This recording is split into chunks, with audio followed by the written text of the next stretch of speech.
Yeah, actually, we were fooling ourselves. For deep down, every man, woman, and child is the No. fundamental idea of God. Hey. Vince, I'm going to stop you right there. So, like, what a perfect spot for us to start off on, right? Actually, we were fooling ourselves. For deep down in every man, woman, and child is the fundamental idea of God. So, when I'm talking about the idea of God, right, I can get tripped up, especially right in the beginning, and even later in sobriety when if I don't have a good idea of certain things like what what does God's will look like, what is my conception of God, right? But it says right there, deep down, in every man, woman, and child is the fundamental idea of God. Like essentially, deep down inside me, I know what God is, right? Depending on who I'm talking with, we might have different, ideas of the rigorousness of our faith, or like the technicalities of our churches and things like that. But the best way that I ever heard it put in early recovery was a man named TD, and he said to me, if I say to you, oh man, I was out last night and I saw this at a restaurant, and I saw this table full of women, right, or men or whatever, right, and they were so beautiful. Like, Derek, you don't even understand how beautiful they were, right? Now maybe I have a different idea of like physical beauty, right? Maybe I like redheads, or maybe I like them like a little thicker, or maybe I like blonde hair, right? But when I say the word beautiful, like, you understand the point that I'm making. Like, you understand what I'm getting at, like the feeling that I'm trying to evoke, right? And what I'm describing. And so that's that fundamental idea of God. When I say God, right, you might be thinking, Yahweh, you might be thinking Jesus, you might be thinking Buddha, you might be thinking Gaia, you might be thinking source or creator or like whatever it is. But the fundamental idea of God is essentially, you know, it's the same. Like we understand what each other are talking about, when I say that word God. Um, yeah, go ahead, Vince. Thanks, Derek. It may be obscured by calamity, by pomp, by worship of other things, but in some form or other it is there. For faith in a power greater than ourselves and miraculous demonstrations of that power in human lives are facts as old as man himself. We finally saw that faith in some kind of God was a part of our makeup, just as such the feeling we have for a friend. Sometimes we had to search fearlessly, but he was there. He was as much a fact as we were. We found the great reality deep down within us. In the last analysis, it is only there that he may be found. It was so with us. We can only clear the ground a bit if our testimony helps sweep away prejudice, enables you to think honestly, encourages you to search diligently within yourself. Then, if you wish, you can join us on the broad highway. With this attitude, you cannot fail. The consciousness of your belief is sure to come to you. I'm just going to stop you there again, Vincent. Okay. So it may be obscured by calamity, by pomp, by worship of other things, but in some form or other, it is there, right?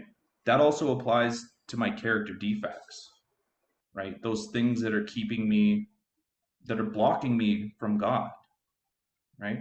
When it says, for faith in a power greater than ourselves and miraculous demonstration of that power in human lives are facts as old as man himself, right? So in the very beginning, like we're still talking about step two here, right? And I shared this last week, but um, for those that weren't here, or just as a reminder, like in the beginning, it was those miraculous demonstrations of that power in human lives. That was my step two, right? I happened to be beaten and broken enough that I was willing to stop and look and listen, right? But I had no idea, how I was supposed to go about, approaching God, first of all, right? I didn't know how to pray.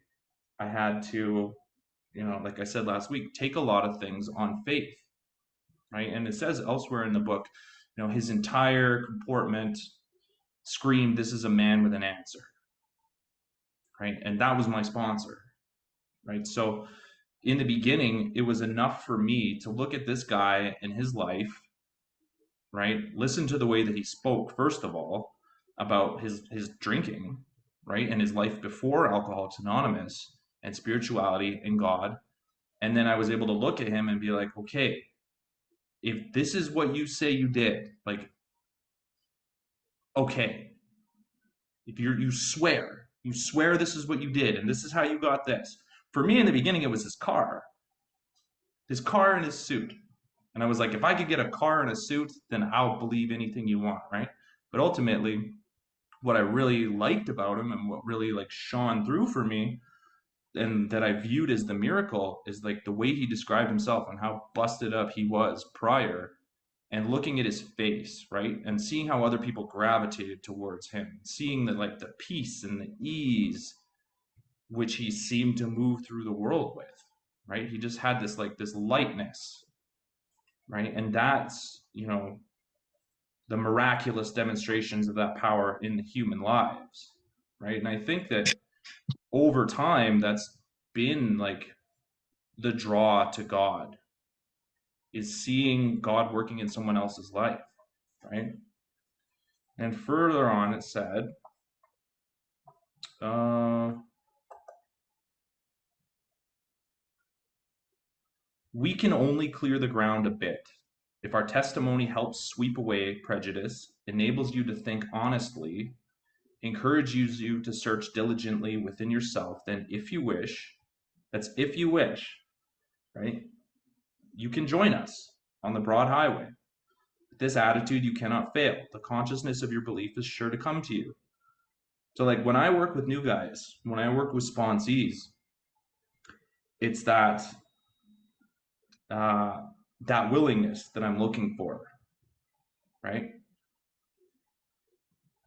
I'm looking for that attitude, right? Because I can't force this program on anybody, and if somebody is not, there yet, like who am I to um, deny them their human experience if they're not ready to like accept this, right? I explain it very clearly in the beginning with anybody that I work with. Like I am not a doctor, I'm not a lawyer, I'm not a therapist, I'm not a marriage counselor, I'm not a career counselor, I'm not any of these things, right? All I can do is share this design for living with you, right? And if it's not something that you want to pick up, the book says like all I can do is lay the spiritual toolkit at your feet. And if you want to pick it up, I can like help you learn how to use it, but like that's all I got, right? That's that broad highway, right? Come join us. Thanks, Vince. Go ahead. In this book, you'll read the experience of a man who thought he was an atheist. His story is so interesting that some of it should be told now. His change of heart was dramatic, convincing, and moving.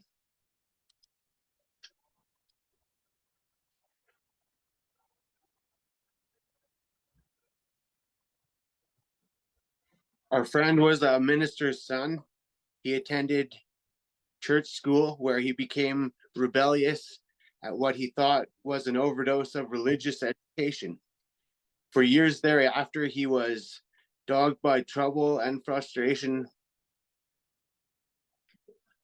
business failure, insanity, fatal illness, suicide.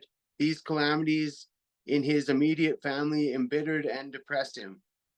Post-war disillusionment, ever more serious alcoholism, impending mental and physical collapse brought him to the point of self-destruction. One night, when confined in a hospital, he was approached by an alcoholic who had known a spiritual experience. Our friend's gorge rose as he bitterly cried out, "If there is a God, he certainly hasn't done anything for me." But later, alone in his room, he asked himself this question: is it possible that all the religious people I have known are wrong? While pondering the answer, he felt as though he lived in hell. Then, like a thunderbolt, a great thought came. It crowded out all else. Who are you to say there is no God? This man recounts that he tumbled out of bed to his knees. In a few seconds, he was overwhelmed by a conviction of the presence of God. It poured over and through him with the certainty and majesty of a great tide at flood. The barriers he had built through the years were swept away. He stood in the presence of infinite power and love. He had stepped from bridge to shore. For the first time, he lived in conscious companionship with his Creator. Thus was our friend's cornerstone fixed in place. I'm just going to No, stop you there, Vince. okay. Okay. So, when it says, thus was our friend's cornerstone fixed in place, right? It's referring to having a spiritual experience, right? So, step 12 says, as a result of having a spiritual experience. In my experience, a spiritual experience was the only thing that has like caused these steps to stick. Earlier in the chapter, there's an appendix, and it says make sure to read appendix 2, I believe, but it's talking about spiritual experiences, right? Now, in my life, I could probably count on, two fingers the number of spiritual experiences, the thunderbolt moment that this chapter is talking about, right? And there have been like a couple times where I've been like, holy cow, like this is the presence of God, right? And I remember them very vividly. But for the vast majority of us, and those didn't keep me sober necessarily, right? Had I continued doing the work, maybe they would have at the time. But what I found to be, my, overriding experience is what they call like the spiritual experience of the educational variety, right? And for me, it's been like a result of just doing the things that I was told to do, right? And the educational variety being that at some point, you know, I look back and I notice that I'm not the same person that I was, like I notice a change in perception of myself. And it could just be something like um relatively like I might think of it as like a throwaway thing, but it's not.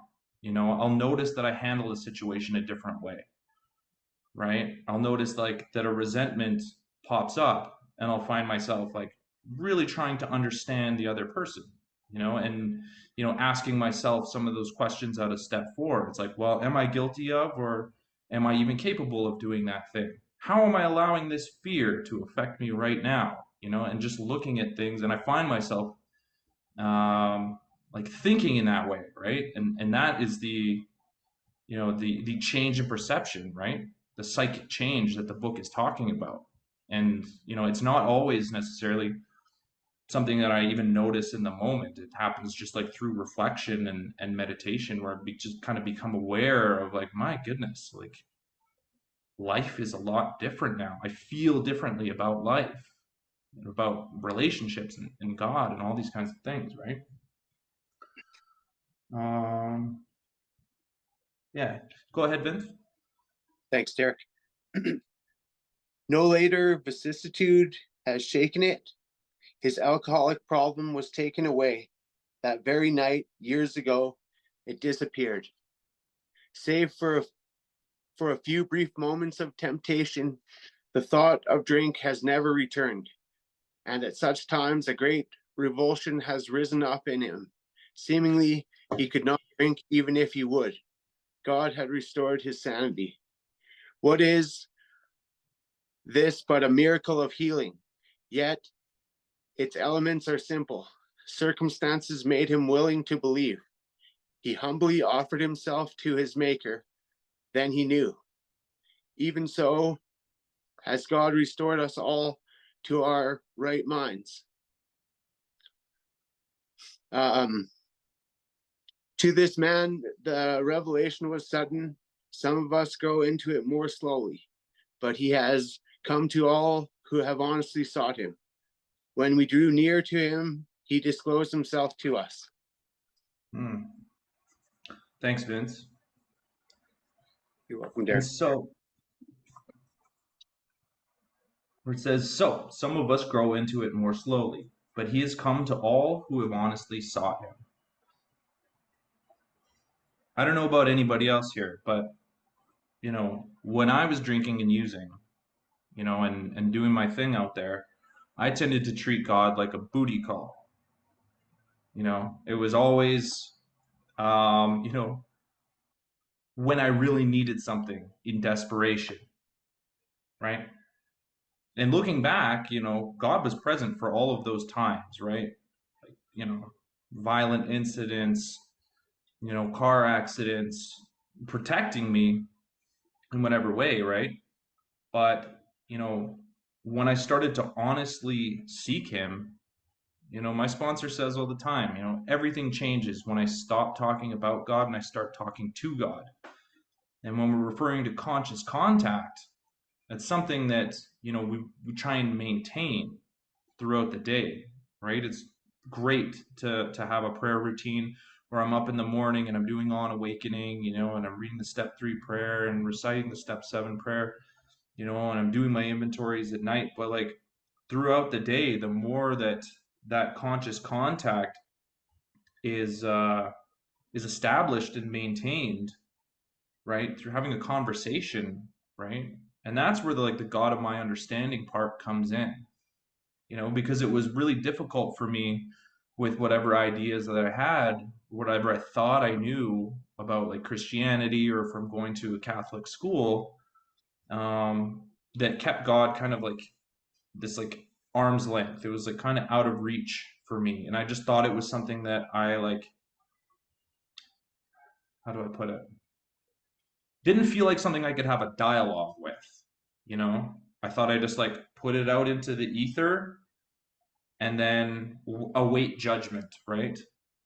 Will I pass or will I not pass? Will my wish be granted, right? But God's not a genie, right? And it says, when we drew near to him, he disclosed himself to us. So, in my experience, the more that I try and maintain that conscious contact, is the more I'm able to tap into that like psychic change, that change in perception, right?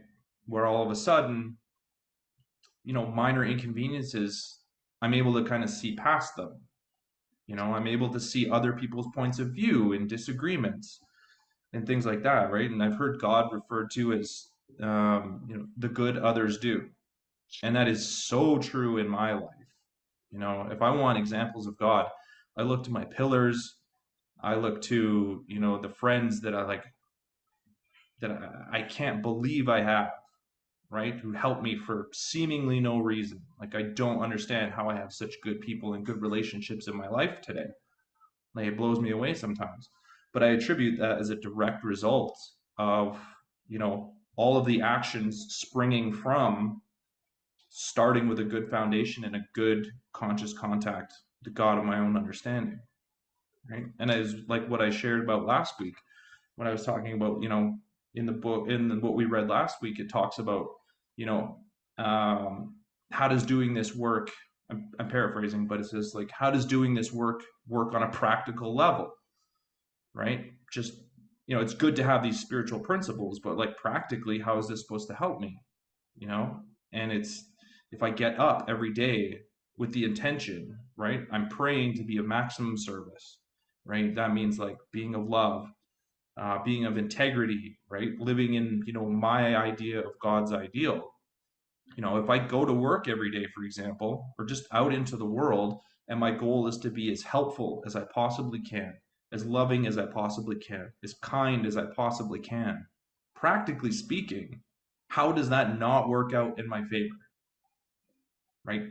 Like good things will come to me if I behave that way and if I treat the world that way. And even if the things that I think I want don't happen for me right away, I still get to enjoy, good conversations and just like good vibes back from other people. So practically speaking, but this is all of these actions are taken that get these results as a result of, having a conscious contact and like setting myself up that way. Okay. Go ahead, Vince. Oh, we're getting into it now. Yes, we are. Let's go. Chapter How It Works. Rarely have we seen a person fail who has thoroughly followed our path. Those who do not recover are people who cannot or will not completely give themselves to this simple program. Usually men and women who are constitutionally incapable of being honest with themselves. There are such unfortunates. They are not at fault. They seem to have been born that way. They are naturally incapable of grasping and developing a manner of living which demands rigorous honesty. Their chances are less than average. There are those, too, who suffer from grave emotional and mental disorders, but many of them do recover if they have the capacity to be honest. Our stories disclose, in a general way, what we used to be like, what happened, and what we are like now. If you have decided you want what we have and are willing to go to any length to get it, then you are ready to take certain steps. At some of these, we balked. We thought we could find an easier, softer way, but we could not. With all the earnestness at our command, we beg of you to be fearless and thorough from the very start. Some of us have tried to hold on to our old ideas, and the result was nil until we let go absolutely.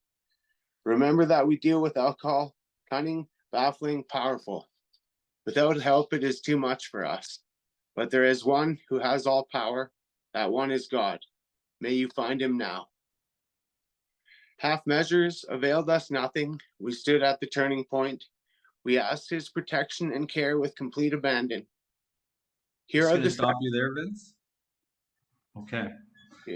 So I don't know if any of you guys have ever read this part of the book before. It's uh it's one of the gems. Um so as a textbook, this is literally about to explain how it works, right? So there's some really key things that, again, if we're treating this like as a big book study, like a sponsorship big book study, that I hammer home with new folks, right? So it says there are such unfortunates. They are not at fault. They seem to have been born that way. They are naturally incapable of grasping and developing a manner of living which demands rigorous honesty. So it's been my experience that I've done multiple step fours and fives throughout my life, and what I tend to find when I work with somebody new, because I look for it because I know I made that mistake, right? Now when I'm doing four, it's my very first chance to start putting things down on paper, right? And get a look at the world according to Derek, right? I get to see my resentments written down and how they affect the world. I get to see my fears. I get to see what my sex conduct looks like, and how I kind of operate in the world.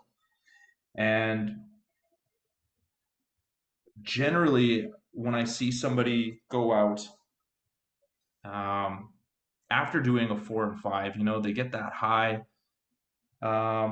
It's usually something that they left out of their four, right? It's that rigorous honesty, right? Which needs to be applied going forward, right? But the four is my first opportunity to get those, we'll call them $100 bills, right? Get those $100 bill resentments, those $100 bill fears down on paper, you know? And those are those things that I swear, that's that thing. You know what I mean? That thing that you're thinking about right now that you would never tell anybody. It's usually one of those, right? And that rigorous uh, honesty being so important because that's the thing, um, that keeps me sick, right? And sometimes there's a bunch of them, right? But it's the thing, as my sponsor would put it, when you're standing in the shower and you hear a voice that says, "You're such a loser. You should just kill yourself." And then you realize it's your own voice. I don't know if anybody else can relate to that, but it's a little dark. But, those are the things that we're talking about.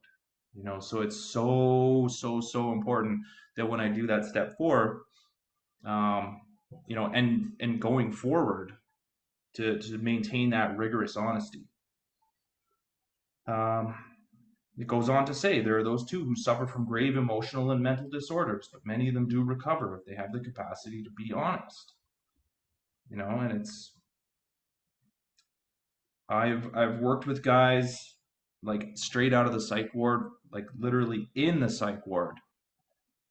And our book tells us, we suffer or we straighten out spiritually, and then we straighten out mentally and physically, and like all the other ways, right? And I've seen it more than once. Um, when somebody's finally ready to be honest, right? And their ego can finally be put aside, right? Their ego doesn't need to protect them anymore, and that super super shameful, disgusting thing that they think defines them can finally like be let go of, right? And all kinds of other things can just like be cleared out of the way. So it says, if you've decided you want what we have and are willing to go to any length to get it, then you're ready to take certain steps. So we're referring to the 12 steps. At some of these, we balked. We thought we could find an easier, softer way, but we could not. With all the earnestness at our command, they're really serious about this. Like with all the earnestness we could, all the seriousness we can muster. Like, please, we beg of you, just do not dick around. Do this right the first time, right? And from my experience, I tried for like 8 years in and out, trying to do my version of Alcoholics Anonymous.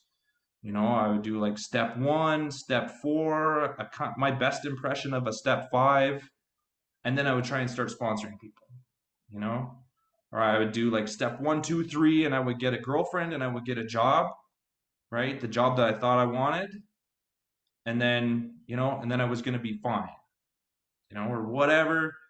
And then, do absolutely no work and then just go out and start saying sorry to people and call those step 9s. But my experience has been that unless I do all these steps in order from 1 to 12, I am unable to stay sober. And not even just stay sober. I've had long periods of white knuckling, which were, I was explaining to somebody at work today. I was kind of telling them my story. And, she asked me, like, well, what was the difference then? You said you got sober a bunch of times. And I said it was, God and being willing to do the things that I was asked, right? Earnestly. Um, like my life depended on it, I guess is the best way I can put it, And I assure you it did. So it says, we beg of you to be fearless and thorough, means do all the steps in order from the very start. Some of us have tried to hold on to our old ideas, and the result was nil until we let go absolutely. Remember that we deal with alcohol, cunning, baffling, powerful. So when it's talking about that,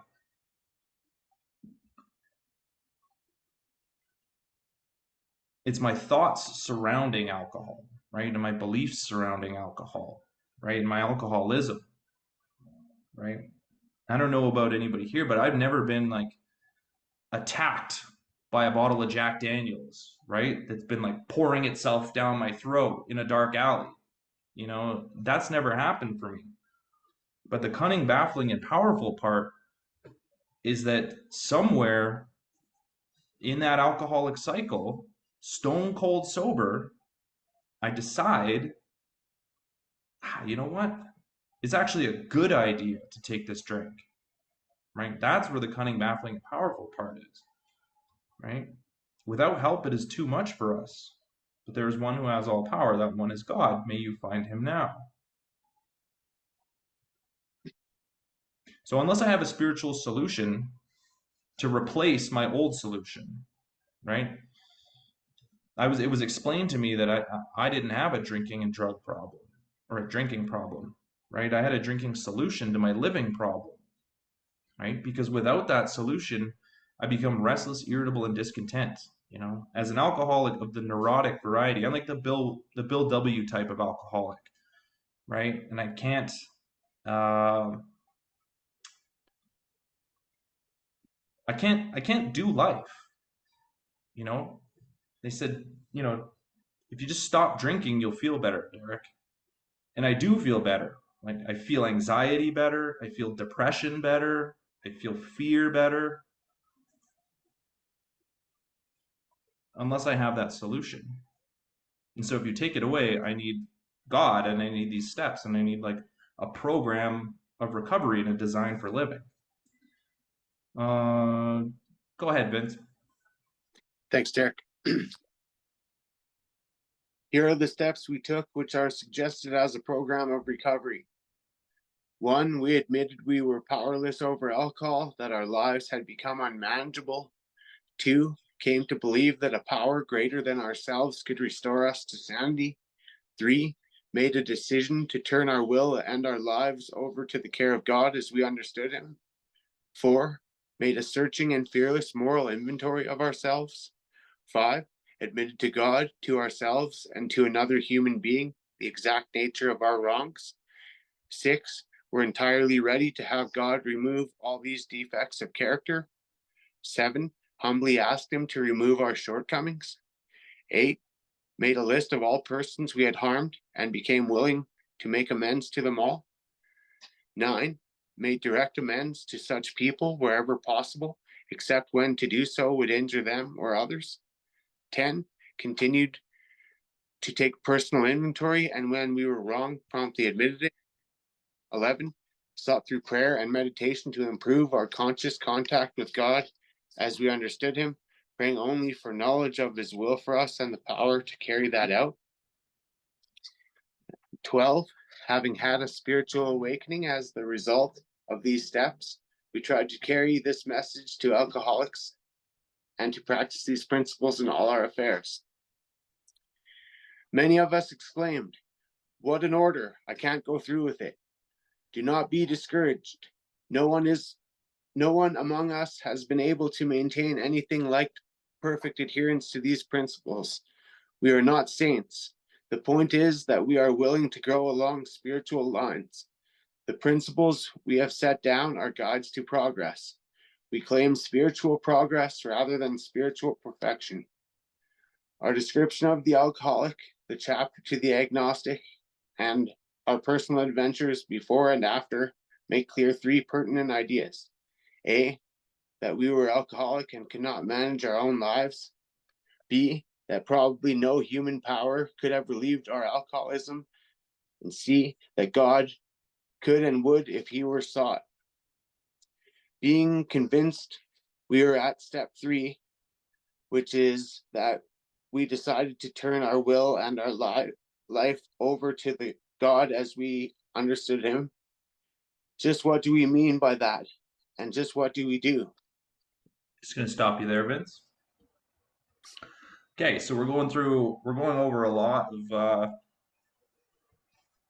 of important stuff here, right? We just learned the entire program of Alcoholics Anonymous, you know, in order and what we're supposed to do in order to stop drinking and stay stopped, right?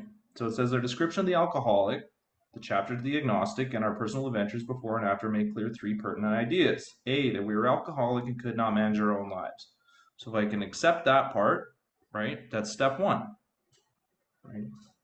And then B and C is step two, right? That probably no human power could have relieved our alcoholism, and C, that God could and would if he were sought. Okay, so I'm like, okay, I'm screwed, and I believe that whatever you did, because you were screwed like I was, worked for you. And step three is like, okay, I'm convinced of that much, and I'm willing to try it, whatever it is that you did. Like, please help me. So it says, which is that we decided to turn our will and our life over to God as we understood Him. Just what do we mean by that?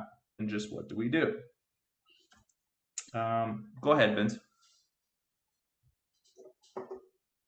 The first requirement is that we be convinced that any life run on self will can hardly be a success. On that basis, we are almost always in collision with something or somebody, even though our motives are good. Most people try to live by self propulsion.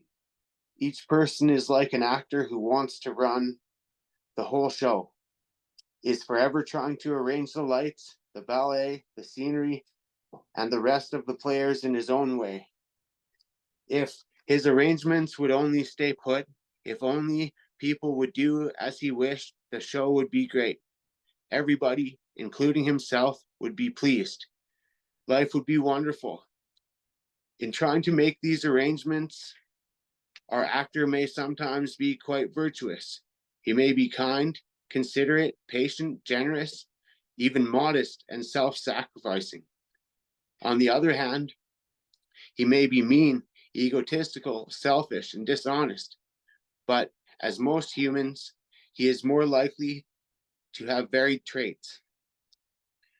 What usually happens? The show doesn't come off very well. He begins to Sorry, think like, Vince. I'm just going to stop you there. okay, Thank you. you're welcome. Okay. So it says life would be wonderful. In trying to make these arrangements, our actor may sometimes be quite virtuous. He may be kind, considerate, patient, generous, even modest and self sacrificing. On the other hand, he may be mean, egotistical, selfish, dishonest. But as with most humans, he's more likely to have varied traits. What usually happens, the show doesn't come off very well. So, the problem with me trying to run my own life, right, and live on Derek's will, I make this analogy with new people, right? And it's like, okay, imagine I'm limited by my own sense of like how good things can be, right? So imagine you grew up your entire life in a little tiny room with no windows and no doors, right? And you're just living in this room and you get to thinking, oh man, you know what would be really great in here? A window. A window would make my life so perfect. That's all I would ever need is just a window. I could look outside, maybe get some sunlight, you know?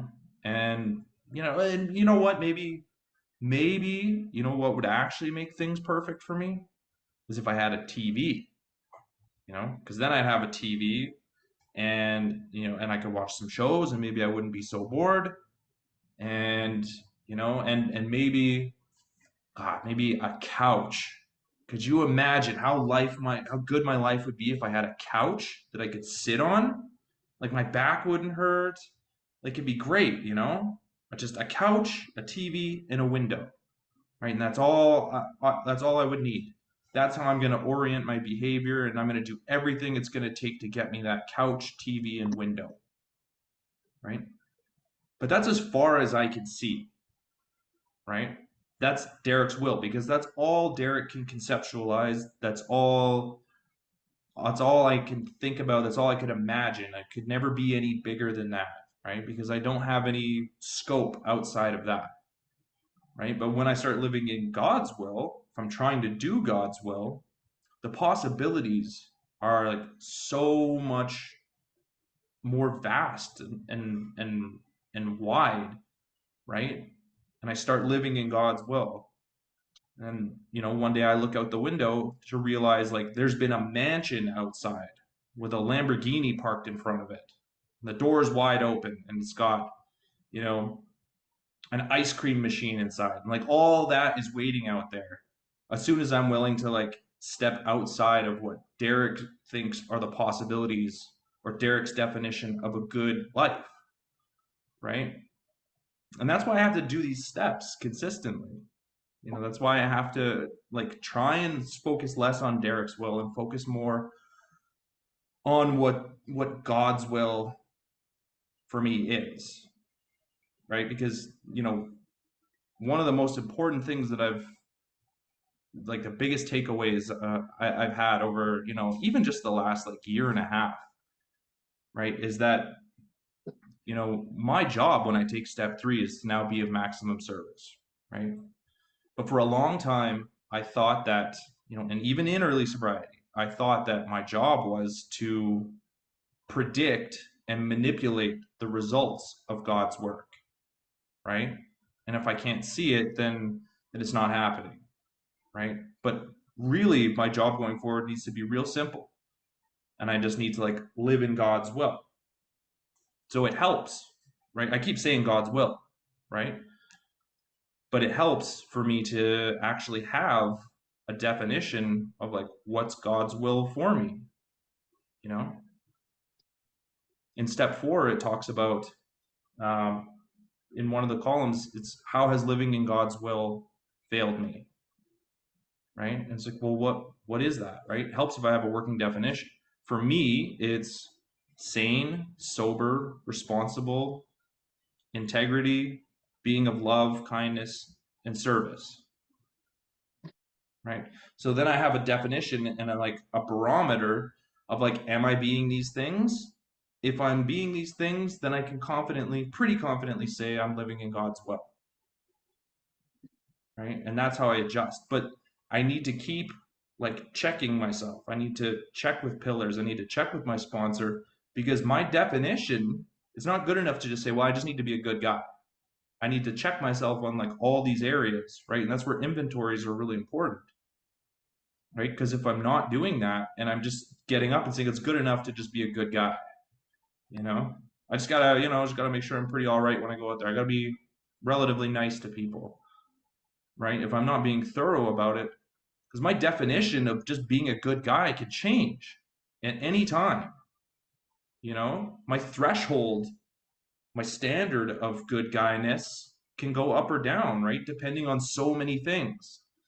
You know, it could change depending on if I had breakfast this morning, or if I didn't have enough coffee, or if I'm in a fight with my partner, or if my sister didn't call me on my birthday, right? All of these things are subject to like wild, erratic, Derek level change, right? So it's really important for me to really be convinced that my life run on self will can't be a success. I don't know what's good for everybody else to be doing, right? I barely know what's good for me to be doing. And I constantly have to check that.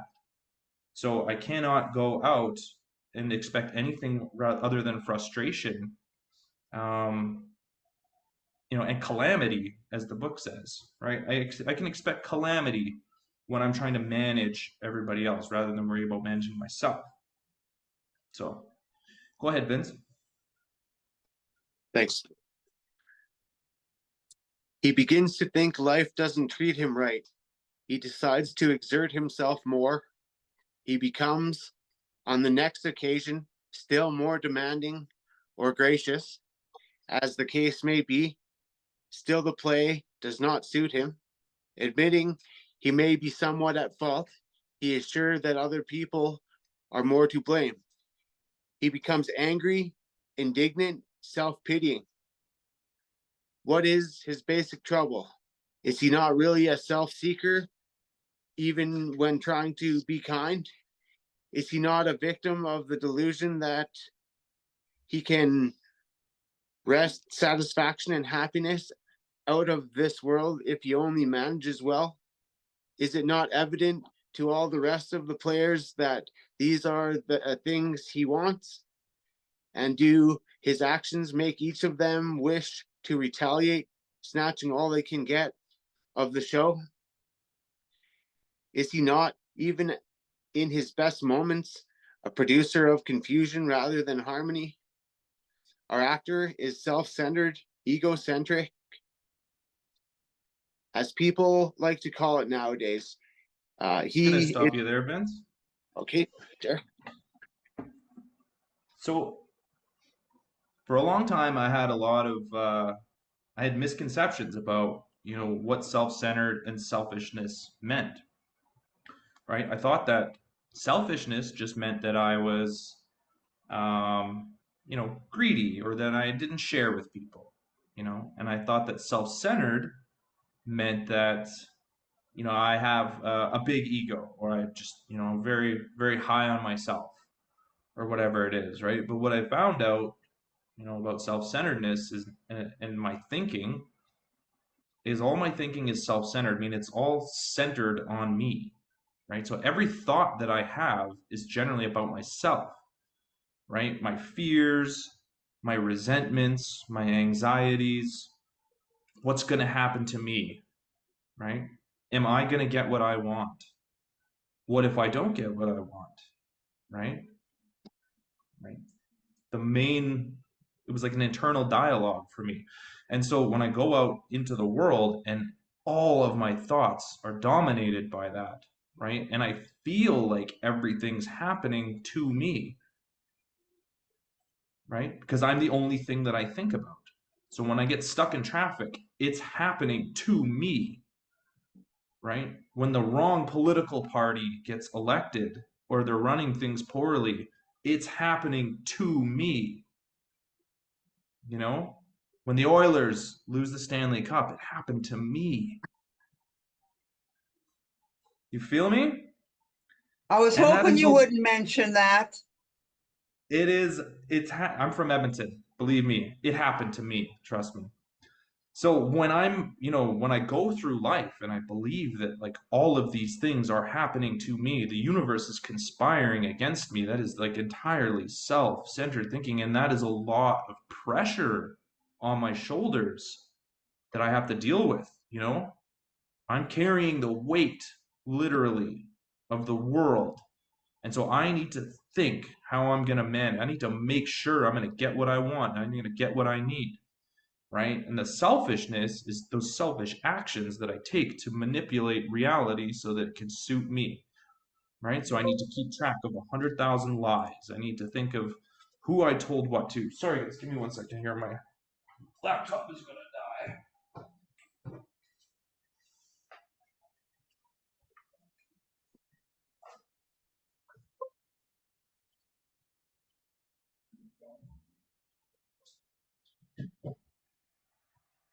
Sorry about that. So yeah, so when we're talking about um, self-centered, you know, the only cure for that is for me to start thinking about other people, right? And that is when my thinking starts to shift away from what's going to happen to me. Am I going to get what I want? How do I get what I want? Am I going to get what I need? What if I don't get what I want? When it starts shifting from that to something else, that's like part of that psychic change, right? And that's when I can finally have some freedom, when I don't need to worry about the consequences of everything in the universe happening to me and feeling like I can control it too. That's the crazy part. That's the delusional part. Is if I have some sort of pull on the you know, that's why we need God, to rely on God and believe, that God can take care of these things for me. Like, take this off my plate. Go ahead, Vince. Thanks, Derek. He is he is like the retired businessman who lolls in the Florida sunshine in the winter, complaining of the sad state of the nation. The minister who signs over the sins of the 20th century, politicians and reformers who are sure all would be utopia if the rest of the world would only behave. The out the outlaw safecracker who thinks society has wronged him, and the alcoholic who has lost all and is locked up. Whatever our protestations, Are not most of us concerned with ourselves, our resentments, or our self-pity? And I'm just going Self to stop you there, Vince. I think that's probably a good spot for us to end off on for this week. Plus, I just want to leave Kevin with selfishness and self-centeredness for next week, so he can pop off on it. But that's exactly what I was just talking about, right? So, whatever our protestations are, not most of us concerned with ourselves, our resentments, or our self-pity, you know? And it will go on to talk about selfishness and self-centeredness, sorry. But that really just like reiterates, what I was talking about. The outlaw safecracker who thinks society has wronged him, you know? Politicians and reformers who are sure all would be utopia if the rest of the world would only behave.